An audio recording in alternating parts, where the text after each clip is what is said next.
So I'm really grateful to be joined on pretty short notice by Professor Joseph Hawley from Columbia. Um, uh, Joseph, for people who don't know your work, maybe you can just talk a little bit about what you teach, your department, and your role at Columbia. Yeah, thanks, Peter. I'm a associate professor in the classics department. I'm a professor of Latin. I teach about Latin literature, ancient Rome, Roman cultural history. I'm also involved in our core curriculum at Columbia. So all the first year students take a year-long seminar on the history of literature from Gilgamesh to Toni Morrison, and I teach in that course as well. But additionally, for the last year, I've been involved in organizing with, especially with Jewish colleagues on campus, around issues of free speech, academic freedom, and trying to kind of speak out against the kind of instrumentalization of charges of anti-Semitism to suppress the Palestine solidarity movement. That's great. Well, hopefully one day I'll get to, we'll live in a country and on a campus where you can go back to just focusing on Latin and classics, and I can interview you about that. But so much has been happening vis-a-vis Columbia University just in the last few Yeah. days that I thought it would be really, really valuable to talk to someone who's really in the middle of it and seeing it kind of at ground level. So maybe for people who haven't quite been able to digest all of the torrent of news, maybe you can just talk about what's happened the last couple of days vis-a-vis Columbia and the Trump administration that's really significant. Yeah, well, on Friday there was an announcement. I think it was maybe a joint announcement from the president's task force to combat anti-Semitism and HHS, maybe that I'm sorry, that the government was going to be freezing about $400 million in already awarded grant funding to the university to support research. And that's a really substantial chunk of change relative to our overall budget. I mean, that's the kind of thing we sort of knew it was coming, Yeah. but this was the first big kind of assault in that way. Um, Friday afternoon or evening, we understand that ICE agents managed to gain access to a student apartment building in search of a student who's here on a student visa, although they were not able to take that student. And then last night, a student was seized by federal agents, apparently at the door of his residence near campus. A student called Mahmoud Khalil, who has a green card. He's a permanent U.S. resident. He's Palestinian, and he was involved in negotiating and speaking on behalf of the Gaza Solidarity Encampment protest movement on campus last spring, and he's currently in federal detention. So that's just the last, the last couple of days. But it seems pretty clear to us that the kind of big hammer of the federal funding freeze, coinciding with this direct sort of stunt. I mean, stunt makes it sound like it's not consequential. It's enormously consequential and terrifying.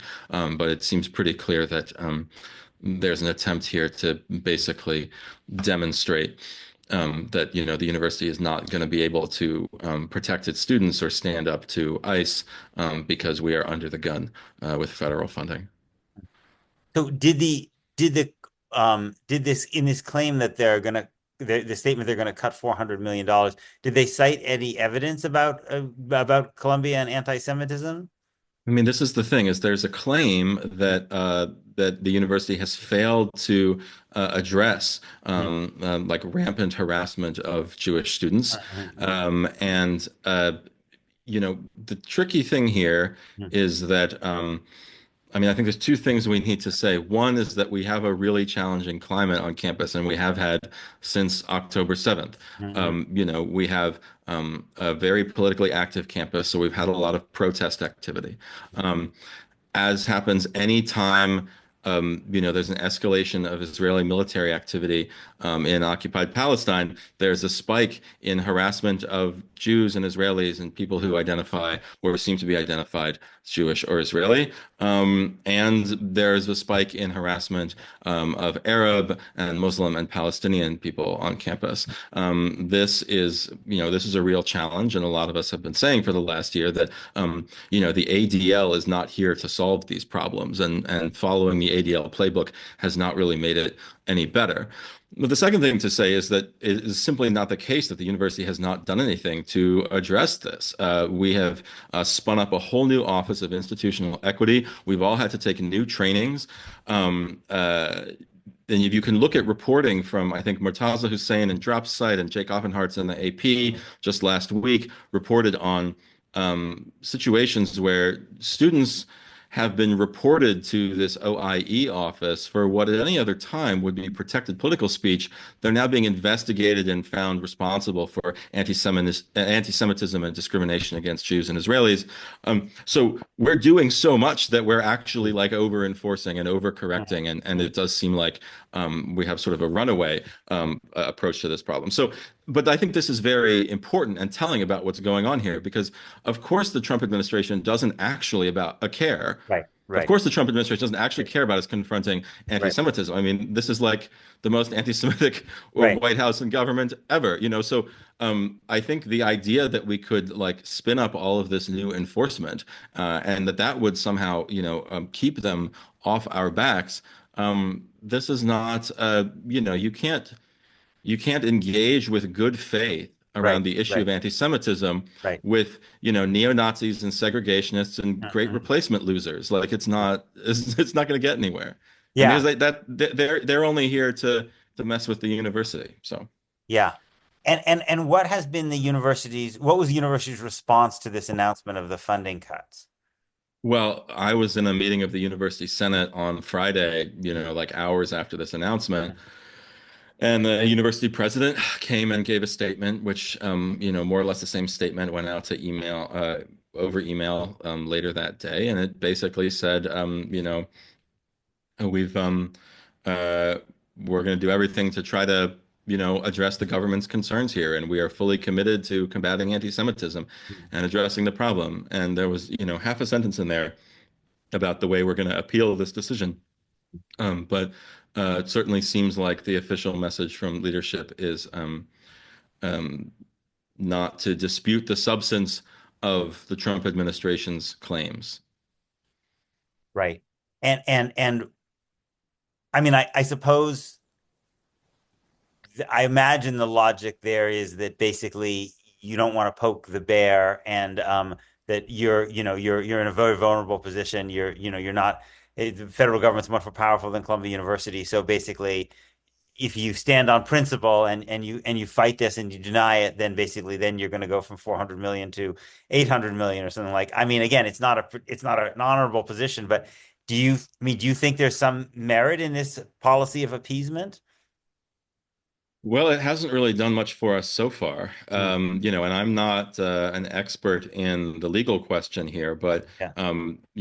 everything I've heard from colleagues is that this is not a lawful decision, that we should be challenging this in court. It's not surprising the Trump Right. administration is taking unlawful steps every day.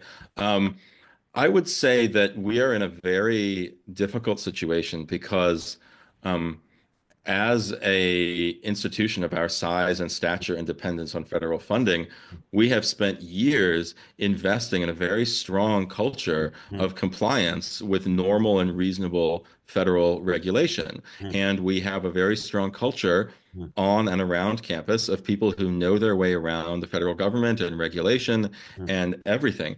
Because in normal times, this is how we do our work, right? mm, mm, Um, and I think that means that we have a very well-developed set of instincts and tools for, compliance in a neutral sense.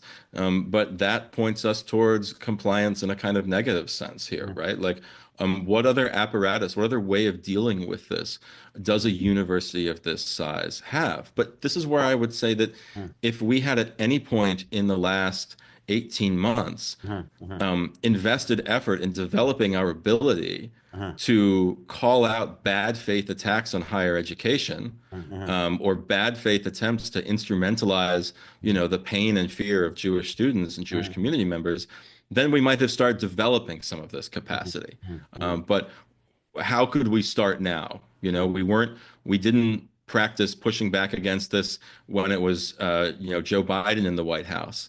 So now we have nothing. So your understanding is that the Columbia is not that Columbia might could have a legal case here, but they're not going to pursue it? I'm really not the Yeah. expert to Yeah. say on Yeah. this, Yeah. except Yeah. that, we discussed this in the university senate, Yeah. and another senator who is more plugged into this said, Yeah. look, there's a lot of steps that the government actually should follow, and actually asked the university president, like, are we going to be suing over this? Yeah. And, we didn't get a clear answer. We were told they'd have to get back to us on that. So, I can't speak for the Yeah. decisions that the Yeah. administration is making here.